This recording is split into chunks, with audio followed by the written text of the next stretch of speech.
To je Bestov VIP intervju. U studiju uživa Jakov Jozinović. Ja sam razbio mikrofon. Dobar dan. Dobar dan, kako si? Dobro. Bova po slovensko, a ne danas. Dobro sam, odlično sam. Sunce kod vas, do duše vama su spuštene roletne pa je malo manje, ali odlično je. Prelijepo je vrijeme, volim Sloveniju, volim Ljubljanu, volim. Ja voliš, ok, ja volim isto. Ej, ti isto, bravo. Imamo pa luči. Imate fake sunce, sviđa mi se i dalje dobro. Fake sunce imamo. Še preden se lotva tvojega glasbenega talenta, kdo je Jakov Jozinović? Zdaj, če bi vprašal svojo mamo, kako bi te opisala v 3 besedah? Mama moja. Tvoja mama. To najbolje nju pitate. Dobro pitanje, ne znam kako bi ona mene opisala. Sigurno bi ona našla neke epitete i neke riječi koje ja nikad se ne bi ni sjetio da postoje, ali ajde da ju ja nju pitam pa vam idući put kažem. Ne znam točno. Prihajaš iz Slavonije. Tako je. In Slavonija je znana kot gurmanska regija, ne? Se pravi, imate vino graševina, kulen, ribje specialitete, tamburaše imate. Tamburaše imamo. Lahko bi ga prinesel kulen. Ko može tamburaše kupiti? Niko. A kulen to? Kulen možete kupiti, to može svatko, ali ne može ga napraviti svatko i Slavonci ga najbolje rade i sad ste me baš podsjetili, jako bi se jede kulen.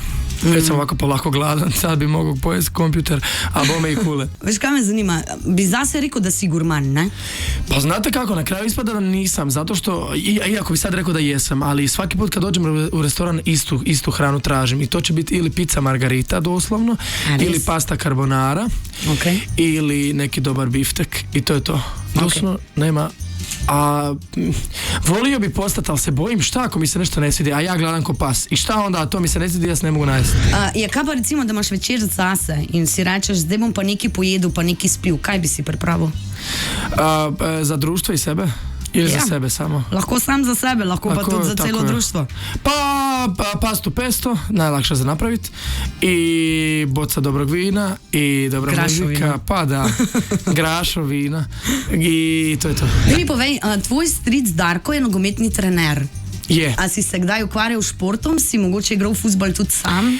Pa ja sam od malena zapravo, to je zanimljiva priča, ja sam od malena zapravo uvijek volio kontra. I moj tata i moj striko su bili nogometaši. I ja sam onda namjerno htio baš suprotno, tako da sam ja otišao tenis i glazba. Da, u životu nisam igrao nogomet, cijeli život sam u tenisu i nogomet samo volim pogledati, to je to. Ljubezen do glasbe je prišla zelo zgodaj. Nastopil si v Zvezdicah. Bravo. Na Super Talentu tudi. Tako je. Naredil si TikTok iz zabave in zdaj razprodajaš koncerte. Tako je. Kakšen je občutek, ko stojiš pred tisočimi ljudmi na odru in vsi skupaj spojajo s tabo v en glas? To je najljepši osjećaj na svijetu i za to se doslovno živi i to me ispunjava mjesecima i to me definitivno čini najsretnijom osobom i to je toka privilegija da se rodiš i kao Bog ti da glas i ti ćeš sad kao pjevat pred publikom i punim dvoranama. To je nešto najbolje na svijetu. Ne bi mijenio to ni za šta. To je stvarno najpozebniji osjećaj. A bi rekao da su se ti uresničile sanje? Da. Definitivno, ja za čuda letim i ta čuda mi se trenutno događaju i stvarno, kako kažu, ne znam, želja šta je nemoguće, tako stvarno moraš paziti šta sanjaš, jer ako čvrsto u nešto vjerujem, što je i moguće, i ja sam se tog nekako uvijek držao i stvarno vjerujem da je to tako. Ti si pa rekel, da bi posnel duet z eno posebno damo, to sem uspela ujeti, in daj vas zdaj tole poslušati, da bojo tudi poslušalci slišala, prav? Ne znam, verovatno replay bi mu dobro stajal. Sve žene u meni, sve žene u njemu. Eto, neka snimi tu i ako snimi tu pesmu, onda ćemo snimiti duet. Ja, tole je rekla Senida, ne? To sam vidio jučer. Ja.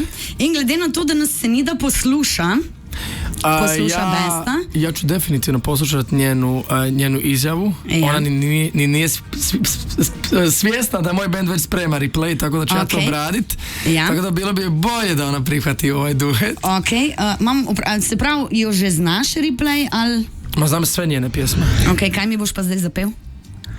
Pa kaj boš tela? Kaj boš tela? Kaj če bi mi zapel Olivero? Bolje ja volim. In lahko tudi ja volim, čeprav sem jo itak hotela spustiti. Šta si sad rekla? Kaj pa se bolje več? Ja volim kad si tu, kad si pomalo luda.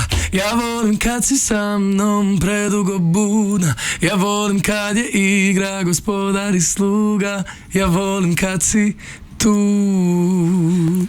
Jakov Jozinovič in pa ja volim uživo. U Best FM. Ok, zdaj, torej, ko boš naredil duet s Senido, vaju oba vabim, da prijeta na intervju, prav? Što? To. Ko narediš duet s Senido, pridite na obisk na Besta. Jeste, Nimaš pojma. Nimam Kaj sem pojma. rekla? Dođite nazad na intervju zajedno, ti i Senida. Da, može, apsolutno. Evo, odlično. Jakov Jozinovič, zelo sem vesela, da sem te spoznala, zelo si izgovoren, energija seva ven iz tebe, vnesel si je neki tudi na naše frekvence, tako da hvala, ker si prišel. Hvala vama na pozivu, baš vam hvala. Z največjim veseljem, priček daj. To. Senido tudi. Može, budem me zvao, halo. No, daj. Senida, ajde, bi me zval tu Best FM radio. Sljedeće nedelje. Evo, dogovorili smo se.